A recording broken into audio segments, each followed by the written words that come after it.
What is up? It's me, the ALE Prince, with a video titled 10 Wrestlers WWE Regrets Releasing in 2021. Now, I decided that I was going to be fair with this list. I wasn't going to just put every AEW call up. Like, I wasn't going to be like, oh, look at how good this person is doing in AEW. So, uh, yeah, wow, they really fucked up by letting this person go. And I'm also not gonna include people whose contracts were already coming to close anyway. So guys like Daniel Bryan, Adam Cole, Kyle O'Reilly, Johnny Gargano, those guys chose to leave on their own term. So I won't count those guys either. But I'm only gonna count people who were just released out of the blues and pretty much tell you how I feel about them. So my number 10 is Ruby Riot. Now, Ruby Riot and Liv Morgan, I didn't like them reuniting. I personally wish that Liv Morgan stayed on Raw and Ruby Riot went to SmackDown. They went their separate ways because I think they both would have benefited perfectly. Them being in a tag team just again and again, it was just annoying. And I didn't like this back and forth of will we be friends, will we break up, and stuff like that. I personally would have wished they just went their separate ways and then maybe they reunited once again in Money in the Bank or something to that extent. Yes, I'm eating gum. But she's not doing the best in the women's division of AEW. She is doing good. I mean, she had one shot at Britt Baker's women's championship run. I personally wish she had two. I personally wish that she cheated at Grand Slam. Britt Baker cheated at Grand Slam, and then they do a no DQ rematch or at Full Gear where it's like a stipulation added, like where Britt can do certain moves or she can do certain tricks. They dropped the ball with that. I feel like I like Britt Baker. She's doing fantastic, and I think she's fairly getting the right main events. It's just more of like she needs a more cohesive story. Like part of what makes a great championship run is that you have those rivals that stick out. Yes, Britt Baker's probably most iconic rival right now is Thunder Rosa, but hey, Thunder Rosa's not fighting Britt Baker right now. It's just you have to wait until soon. So, um, let's look at CM Punk's title run. His most iconic rival was Cena, Jericho, and Daniel Bryan. Like you knew those three because those storylines were going on throughout most of that year. Roman Reigns right now, his most popular rival during this run right now is Edge, Cena, Bryan. So and even Jey Uso. Fuck, Jey Uso was amazing. Amazing rival to Roman Reigns, but it's stuff like that that you kind of want for someone like a Britt Baker. Back to Ruby Riot. Ruby Riot, I don't think she could have been the SmackDown Women's Champion. She could have been an amazing Mrs. Money in a Bank. Imagine her carrying that briefcase, talking shit. She's better at promos than she is at wrestling. I will give you that. But this is the ideal person that you would want on the WWE market, like someone who is more about the character and the charisma than it is about the wrestling per se. So yeah, they really dropped the ball with Ruby Riot.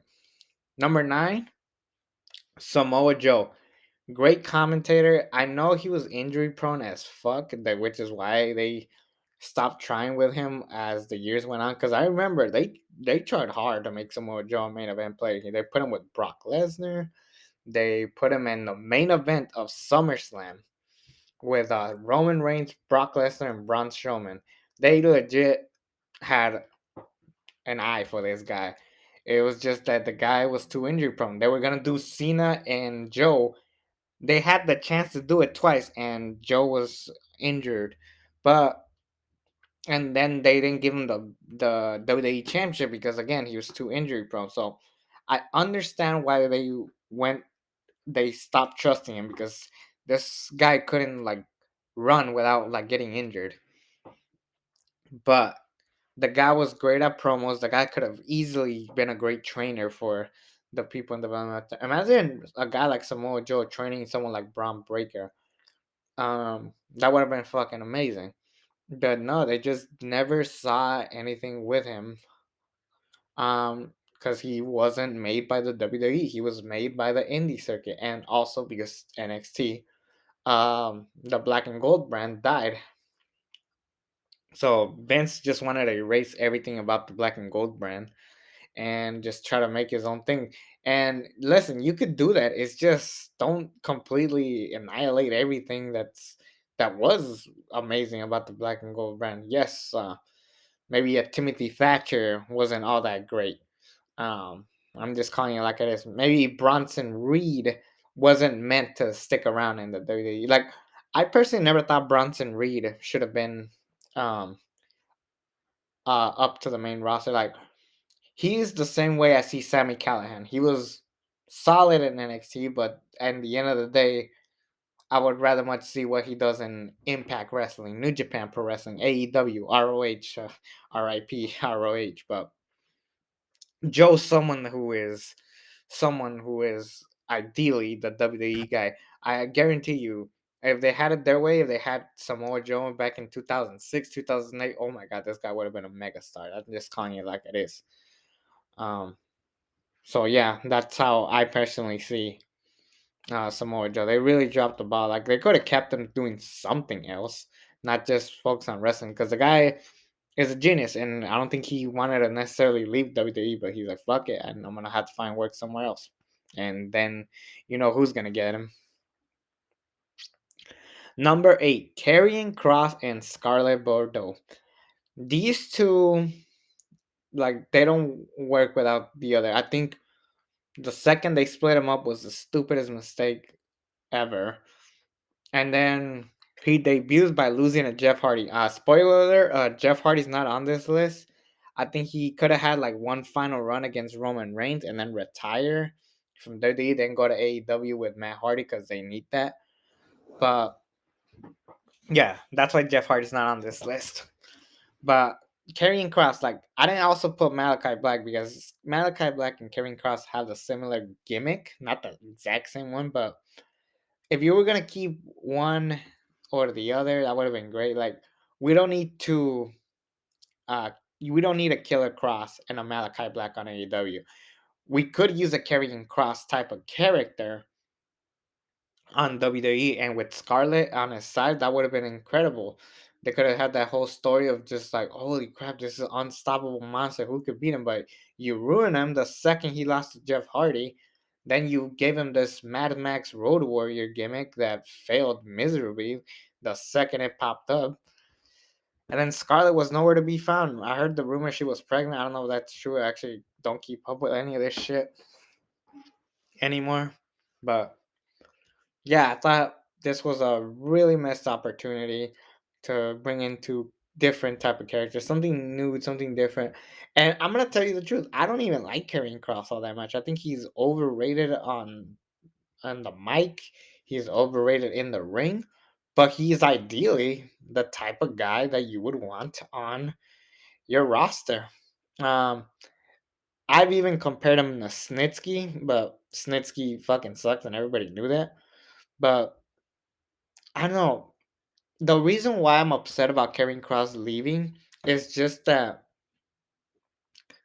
with all these other people gone, I was like, okay, maybe Karrion Cross could fill up the spot that certain wrestlers are not around anymore, like an Aleister Black or a Bray Wyatt or the Undertaker. We need that one monster that's unstoppable, and now we've lost all of the monsters. How the fuck do you lose all of the monsters? There's no real top monster in the WWE anymore. Now that I think about it, which is odd to see. Come to know that how much Vince McMahon is up for like these big muscular men, and there's none of those right now. Number 7, this one pisses me off. Number 7, Hit Row.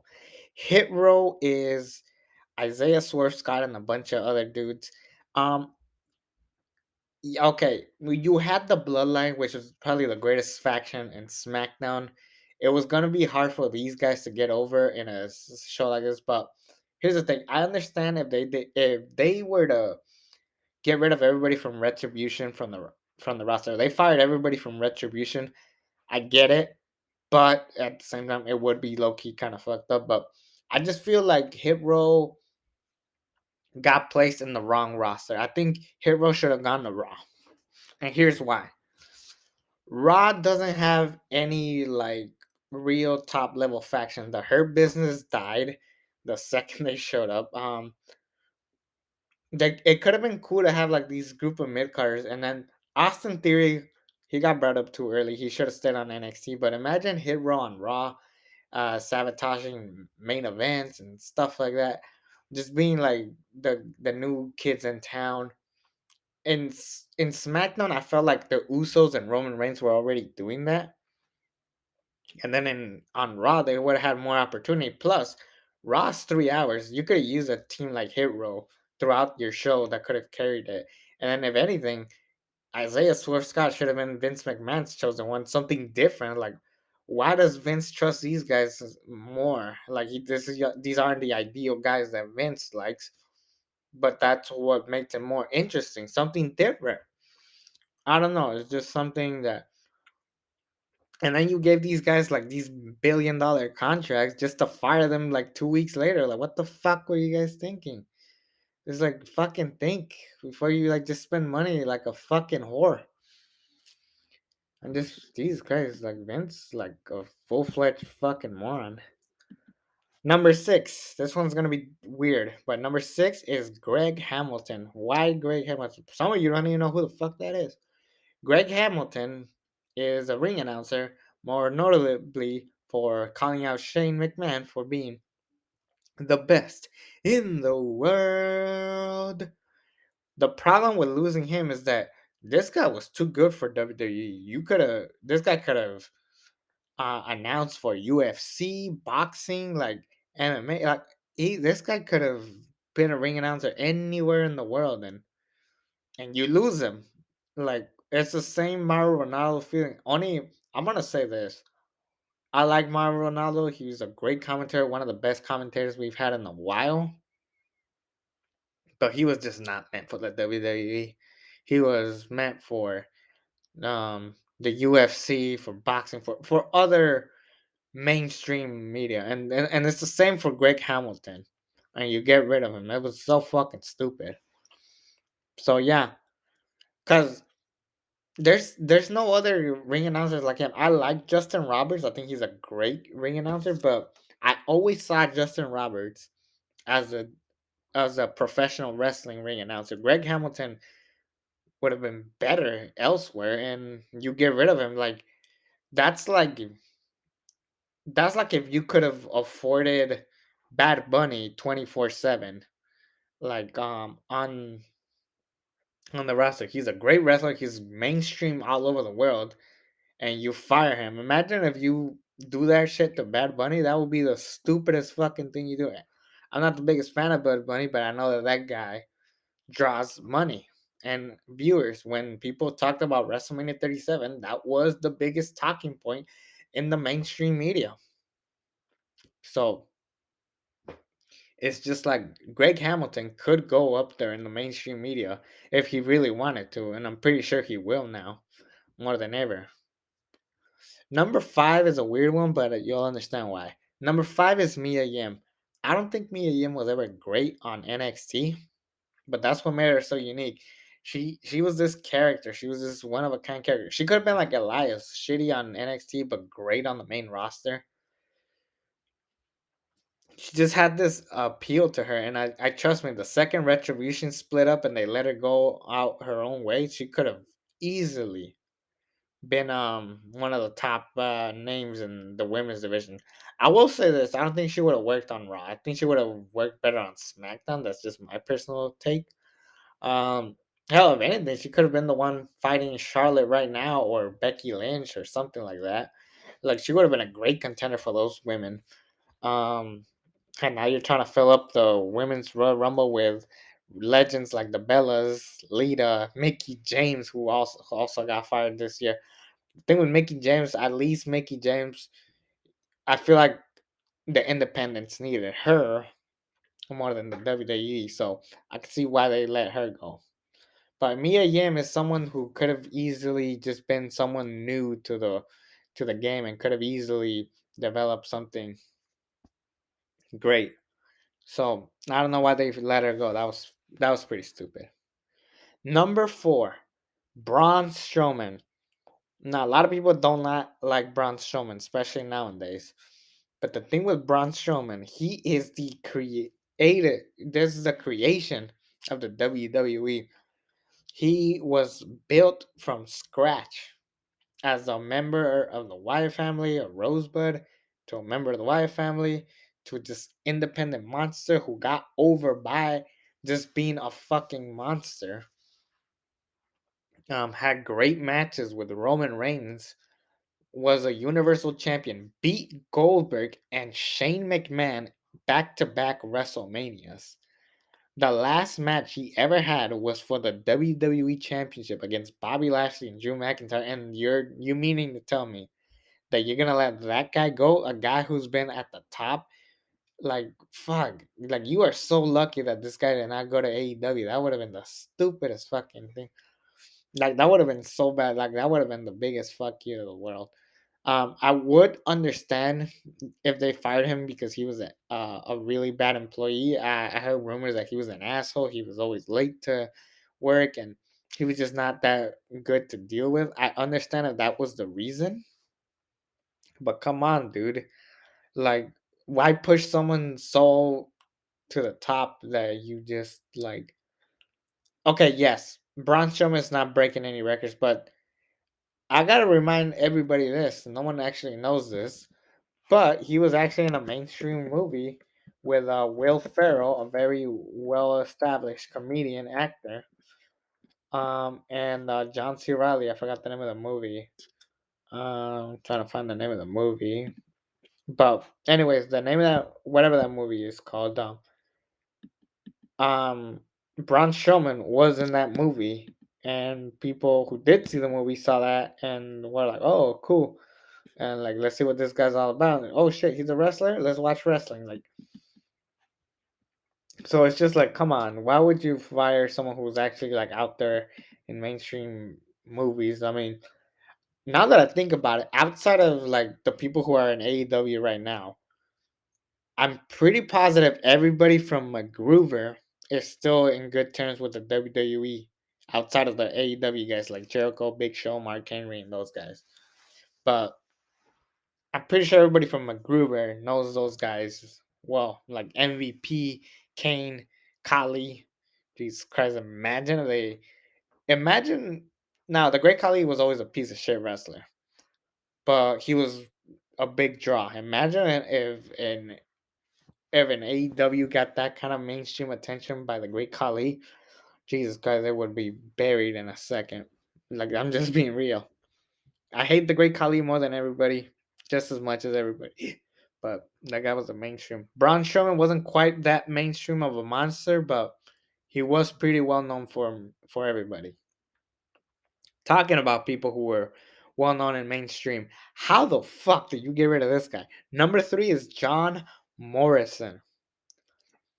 I didn't put his wife Taya Valkyrie, Frankie Monet, because I'm not gonna lie, she sucked in NXT. The second she walked out with that shitty name and that fucking cat or puppy, whatever, I did not like her from the start. But John Morrison, he was booked to the top in 2000. I remember in 2011, we all thought he was gonna be the WWE champion. Everybody was excited, but no, they never pulled the plug with this guy, and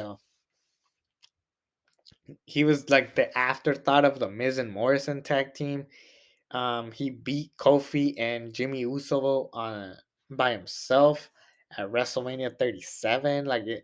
He could have gone places like after the Miz and Morrison. I was ready for this guy to go on top.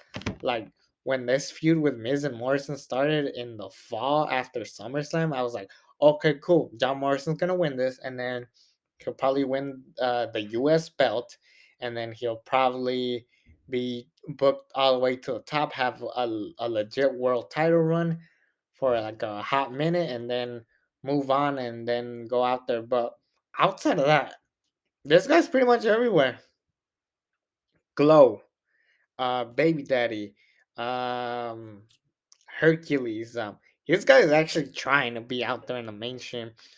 Like whenever TV shows couldn't afford a WWE guy, they went to John Morrison.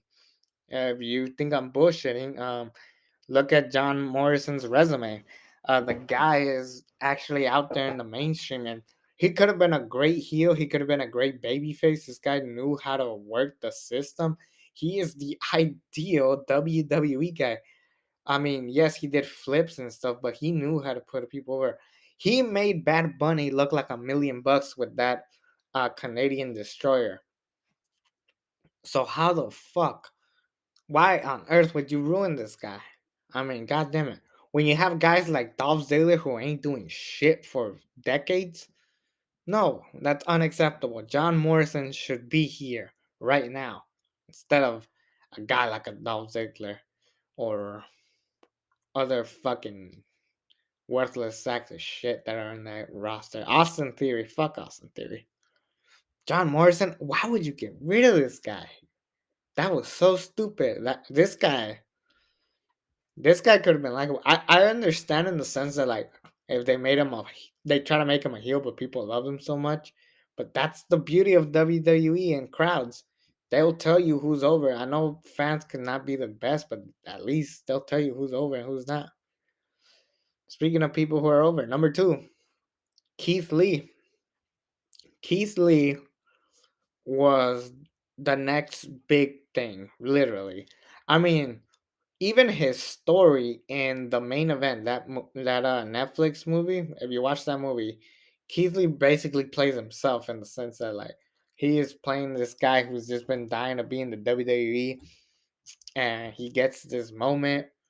It was a bit silly that movie, but pretty much that is his story, and he was gonna come and be the next face of the WWE. People claim that he was gonna be the one to dethrone Roman Reigns, and people believe it. I know that COVID did not help, but at the same time, you could have still worked your way around, like maybe booking him in the mid card division, and then over time trusting him to be mainstream. This Bearcat thing was silly, but I understood why they were doing it. I was like, oh, let's see where this goes. Let's actually see where this could go, and people loved it, and kind of. I mean, some people hate it. Some people were just going with the flow, but we never got to experience it because he got fired right after. And Keith Lee could have easily been the next face. Everybody thought that he was going to be the fifth Black World Champion behind Rock, Kofi, Bobby, and Big E. Like he was probably going to be number five. Now, more than likely, for all I know, it could be Xavier Woods. Just based on how they're booking him, but I don't know. Keith Lee had something that made him look like he could have been the future of this company. But I guess they just never saw anything in him, and it's very sad. Excuse me. And I know for a fact AEW is gonna get him and make this guy the future. If anything, Keith Lee is likely to be the first Black World Champion in AEW. Sorry, Powerhouse Hobbs, but you're not really putting. I mean, you're great, but you're not. I mean, the thing with Team Taz, you're only a hit for until someone better comes along. In that case, Hook is like fucking stealing the show for Team Taz. I mean, Hook is so great, and Powerhouse Hobbs was so great that Brian Cage got out, and more than likely, he's gonna get fired pretty soon. But yeah, Keith Lee had the potential of being the future of this company. Now you're probably wondering why is he not number one? Because number one is someone who could have is probably more than likely of anybody gonna be the face of the WWE. He is so good that he is probably even gonna come back to the WWE. Number one is Bray Wyatt. When I heard the news that they fired Bray Wyatt, I was like, they're not gonna fire Bray Wyatt. This guy fought John Cena the previous year and pretty much at that point had his very last match before SummerSlam 2021. The only reason why they brought him back is so um that wasn't his last match. But ever since he got his gimmick stolen by Alexa Bliss, he wasn't the same, and Alexa Bliss got a bunch of death threats because of it. You literally made Alexa Bliss like worry about her life because you pretty much let somebody else take her gimmick. Imagine if I worked so hard for this channel, and then all of a sudden you see me collabing with this random girl who is likable but not as great as me, and then just out of nowhere she just buys the rights to my channel and then takes everything from it. You guys would fucking hate her. And it's the same thing with Alexa Bliss. You liked her at first, but when you see what happened in the long run, you're like, oh, what a fucking bitch. And it's no fault to Alexa Bliss, it's fault to creative because they took everything from this guy. All he had to do is win at WrestleMania 37, and we would have been good. I'm not gonna lie, at WrestleMania 37, if the Fiend won, had like a little promo the next night saying like, "Yes, the Firefly family is back together. We're gonna construct it. They're gonna take a break, but they're gonna put it together." And then whenever Bray Wyatt was ready to come back after a morning for Brody Lee, then I would have been like, "Yeah, this is how it's supposed to go." And I would have loved it. I would have really loved it. Um, Even if he had to take a break and like and get released, but like now he's out there doing movies. He's doing stuff like on the mainstream on Peacock on the Stone Cold podcast interviews. They bring up Bray Wyatt a lot. Seth Rollins brought up his match with the Fiend. Jeff Hardy brought up the Fiend. Like everybody brings up the Fiend. Everybody brings up Bray Wyatt because the guy was creative. The guy was smart. The guy knew how to get attention. Everybody loved the Fiend. I mean, what the hell did you have to do to like budget cuts my ass? This motherfucker should have stayed. Like, this is the ideal WWE guy you want on the roster. A creative mind, a guy who can draw an audience, a guy who can pretty much carry an entire show by him fucking self. Like, imagine if you fired Roman Reigns today, you'd be like, what the fuck? Budget cuts my ass. I'm not saying Bray Wyatt is a Roman Reigns, but he's pretty damn near close as far as like a mainstream audience appeal. I mean, he was one of the more known people. Um, I mean, and he's gonna be more mainstream now. Like he's gonna be in movies. So I mean, how do you screw that up? The thing with Bray is that he's probably gonna come back. That's the crazy part about all of this. Maybe we'll hear after all that they trolled us all this time. Like, wouldn't that be a fucking twist? Imagine Alexa Bliss's therapy sessions. The mystery therapist just happens to be Bray Wyatt. Imagine if that was the twist all along. That would have been fucking funny. And it could have been a great payoff if you think about it. But yeah, those are the 10 people that WWE should regret firing in 2021. I don't know who am I missing. I didn't put everybody, and I didn't count anybody who got released or like had their contracts up. That's why I didn't put Cole, Danielson, and Red Dragon. Well, Bobby Fish got fired, but I mean, no offense, but Bobby Fish was the weakest out of the Undisputed Era. Everybody can agree on that.